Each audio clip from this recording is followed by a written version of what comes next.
YouTube channel Official iNews dan nyalakan lonceng.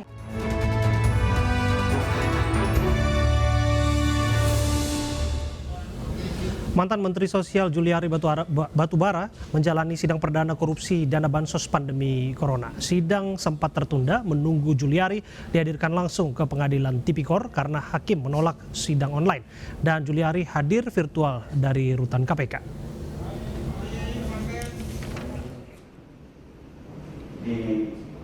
Antara harus tatap muka atau online mewarnai jalannya sidang mantan Menteri Sosial Juliari Batubara di kasus korupsi dana bansos pandemi corona. Sidang sempat tertunda hampir 1 jam karena hakim meminta jaksa penuntut umum menghadirkan langsung Juliari ke gedung Tipikor, bukan menyimak secara virtual dari rutan KPK. Di ujung persidangan, sidang tatap muka atau online kembali jadi bahasan. Kuasa hukum meminta hakim sidang selanjutnya tidak tatap muka, melainkan virtual. Tapi hakim menolak sekaligus mempertimbangkannya untuk sidang-sidang selanjutnya. Apakah persidangan ini akan kita lakukan secara terus-menerus dengan online, yaitu kehadiran dalam persidangan ini, atau juga akan dilakukan dengan cara offline sebagaimana persidangan-persidangan yang lain? Terima kasih. Belum ada, dari 2020 kewenangan itu ada pada majelis hakim, tapi boleh atas permintaan pihak-pihak. Tapi untuk sementara majelis hakim menyatakan bahwa perkara ini tetap akan kita sidangkan secara offline untuk sementara. Dalam dakwaan, mantan Menteri Juliari yang juga kader PDI Perjuangan ini diduga memungut Rp10.000 setiap paket sembako yang akan didistribusikan ke Jakarta dan sekitarnya. Total uang masuk ke kantong pribadinya diperkirakan lebih dari Rp30 miliar.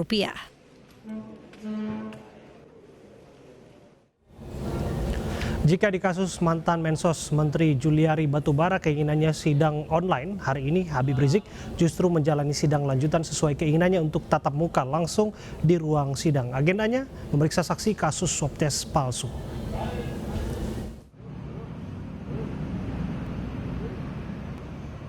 Sidang Rizik Syihab kembali berlanjut di Pengadilan Jakarta Timur. Sidang berjalan tatap muka sebagaimana keinginan Rizik Syihab.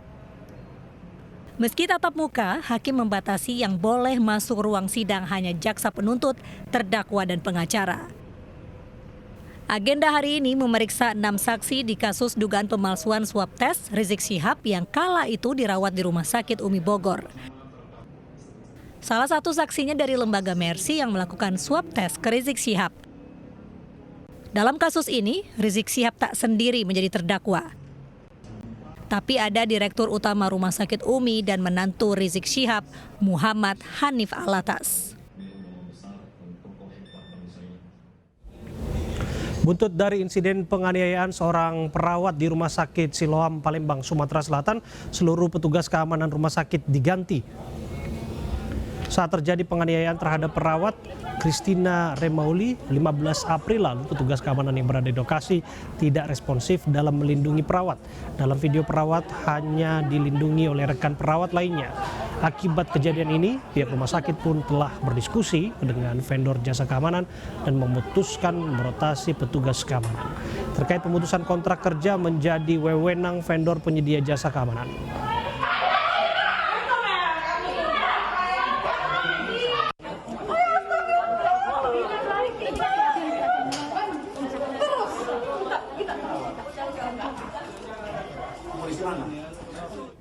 Sementara di RSUD Dumai Riau, keluarga pasien mengamuk karena kecewa terhadap pelayanan rumah sakit. Buruknya pelayanan diduga karena perawat sedang mogok kerja menuntut kesejahteraan. Nggak ada alternatif di rumah sakit ini. Mau tahu saya? Ya, udah. Nggak ada alternatif. Nggak kasih jaminan. Nggak ada toleransi, harus diopor saya ke puskesmas. Bapak ini mengamuk dan membanting hasil foto ronsen karena kecewa terhadap pelayanan Rumah Sakit Umum RSUD Kota Dumai. Meski coba ditenangkan oleh anggota keluarga lainnya dan anggota polisi, namun bapak ini terus melampiaskan kemarahannya. Agar tidak mengganggu pasien lain, bapak ini dibawa keluar dari ruangan poliklinik RSUD oleh polisi dan petugas keamanan.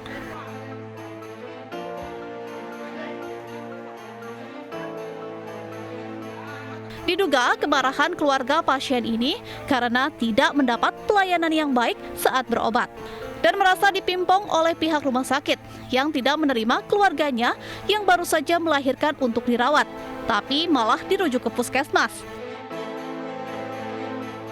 Masalahnya tadi itu sampai mengamuk itu apa tadi itu? Karena hari ini rujukan harus melahirkan, disuruh datang. Akhirnya kita rujuk, jawaban orang-orang rumah sakit 3 bulan lagi baru datang. Sedangkan orang sudah berlempangan, sudah keluar darah. Artinya kapan lagi mau selamat? Hingga berita ini dibuat, belum ada pihak manajemen RSUD Kota Dumai yang bersedia memberikan klarifikasi. Buruknya pelayanan RSUD ini diduga karena aksi mogok para perawat rumah sakit.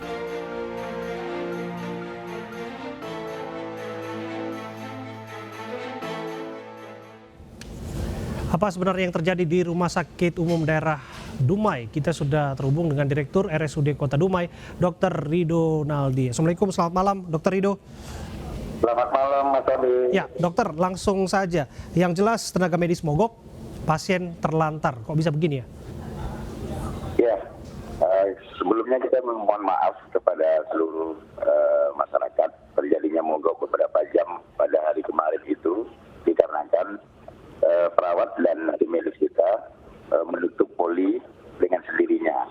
Ini dikarenakan mereka merasa terintimidasi oleh ada beberapa kasus beberapa hari sebelumnya dikarenakan terlalu banyaknya intervensi dari keluarga kepada perawat maupun dokter yang sedang melaksanakan pelayanan. Oke, Anda menyalahkan bahwa ada pihak eksternal yang mengintimidasi tenaga medis dalam bekerja? Sebegitu informasi yang kami dapat saat kita melaksanakan rapat dengan tim medis dan tim paramedis. Mereka merasa terintimidasi dengan keluarga pasien. Ya. Siapa pihak eksternal yang dimaksud, Pak? Sampai saat ini kita belum menjurus siapa yang dimaksud mereka. Namun nantinya kita akan coba menelusuri siapa-siapa yang menurut mereka tadi. Ya. Tapi yang jelas kan harusnya kan apapun yang terjadi manajemen bisa berkomunikasi dengan tenaga medis yang bertugas. Karena di sini ada kepentingan pasien yang semestinya mendapatkan perawatan kesehatan ataupun mendapatkan tindakan kesehatan. Bagaimana Anda menjelaskan ini, Pak? Betul, seharusnya apapun yang dilakukan teman-teman maupun rekan-rekan itu harusnya tentu sepengetahuan saya sendiri sebagai direktur. Namun dalam satu hal masalah ini saya tidak mengetahuinya karena ini pagi-pagi saja mendadak polinya ditutup. Namun demikian dengan cepatnya kita mengambil. Saya mau konfirmasi satu hal, Pak. Anda sebagai direktur tidak tahu menahu penutupan itu terjadi dan tidak tahu sama sekali apa yang terjadi yang bergejolak dalam karyawan Anda dan tenaga medis yang bertugas di sana? Saya tahunya ada surat tuntutan, ada surat yang dibuat ke wali kota yang saya sendiri tidak dapat tembusan. Ternyata di dalam tuntutan itu jika tidak terrealisasi mereka akan menutup poli dan saya sendiri tidak tahu karena saya tidak ada tembusannya. Oke, seharusnya hal serupa tidak akan terulang kembali ya Pak, bisa dijadikan pelajaran karena yang jelas pasien merasa terlantar dan tidak sedikit ternyata ya pasien yang jauh-jauh datang untuk mendapatkan pelayanan kesehatan di sana. Lalu bagaimana nasib mereka, Pak? Ya, sebagian dari mereka kita rujuk ke puskesmas ataupun rumah sakit terdekat untuk dalam waktu 1-2 jam. Jam ketiganya kita sudah buka. Ini termasuk yang rawat jalan? Ya, termasuk.